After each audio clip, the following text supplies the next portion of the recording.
Assalamualaikum warahmatullahi wabarakatuh. Halo teman-teman, perkenalkan nama saya Cindy Wahyu Ramadhani, NIM saya 419004. Perkenalkan, nama saya Debu Reza Valentina, NIM 419006. Perkenalkan, saya Dewi Karlina, NIM 419010. Nama saya Takila Melawati, NIM 419033. Perkenalkan, nama saya Feni Raja, saya NIM 419035. Halo semuanya, perkenalkan nama saya Yosef Dwi Yudianto dengan NIM 419038. Selamat menyaksikan. Sabun merupakan produk yang digunakan sebagai pembersih dengan media air.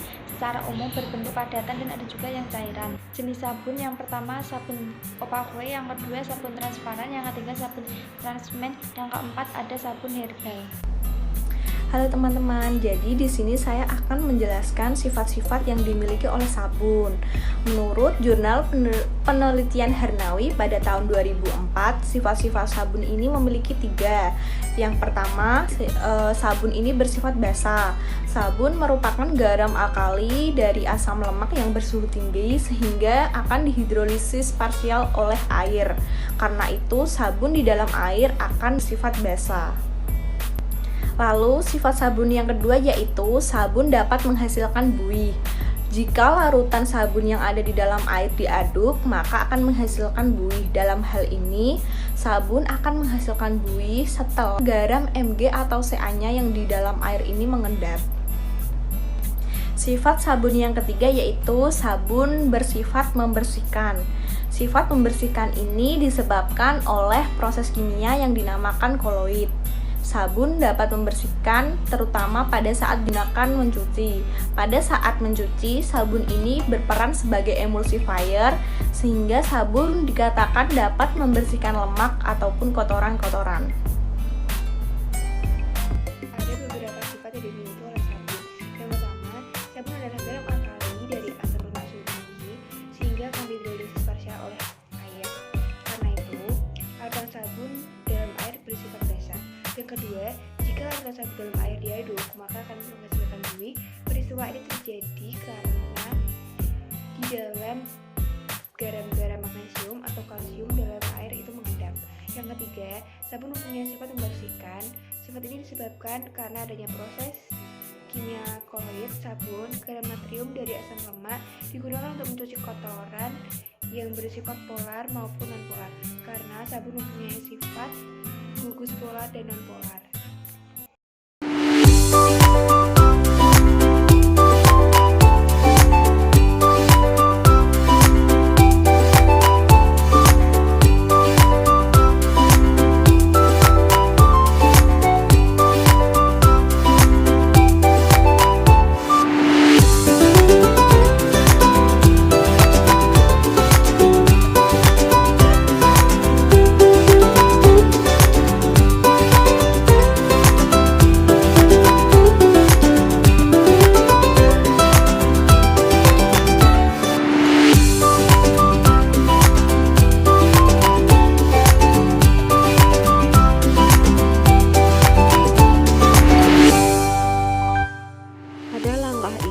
Dilakukan pencampuran minyak kelapa dan minyak zaitun ke dalam wajan, lalu diaduk hingga rata dan tunggu hingga panas.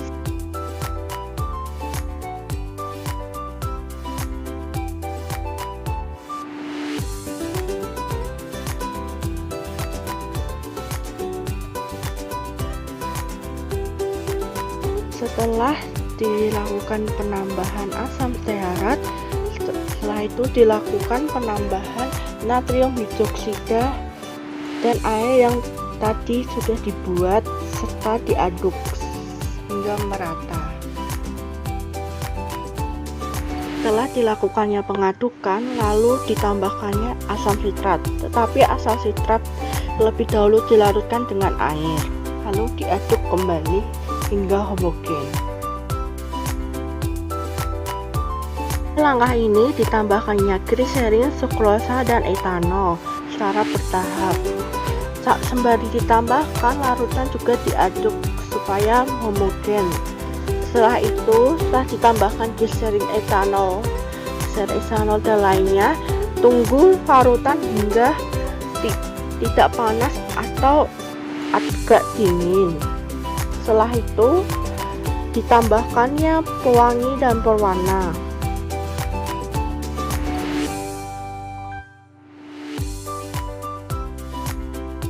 Pada langkah ini ditambahkan pewangi dan pewarna. Kelompok kami menggunakan pewarna merah serta pewangi lavender.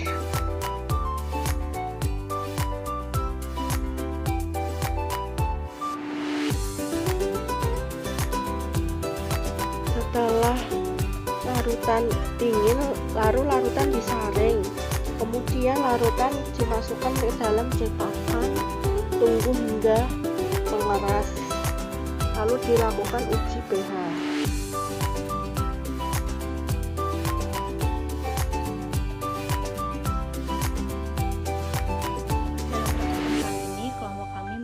Sabun dengan Coryges Satoris Lavender. Kesimpulannya dapat diambil yaitu pH berada di pH 12 yang menyatakan basah. Penyebabnya karena terlalu banyak penambahan NaOH. Warna yang dihasilkan terlalu pekat karena terlalu banyak penambahan warna. Dan bau yang dihasilkan pada praktikum kami baunya terlalu tengis karena terlalu penyimpanan VCO yang kurang tepat atau kurang lama, sehingga perlu dilakukan pengajian ulang. Sekian kesimpulan dari kelompok kami. Sekian video praktikum dari kelompok kami. Kurang lebihnya kami mohon maaf dan terima kasih.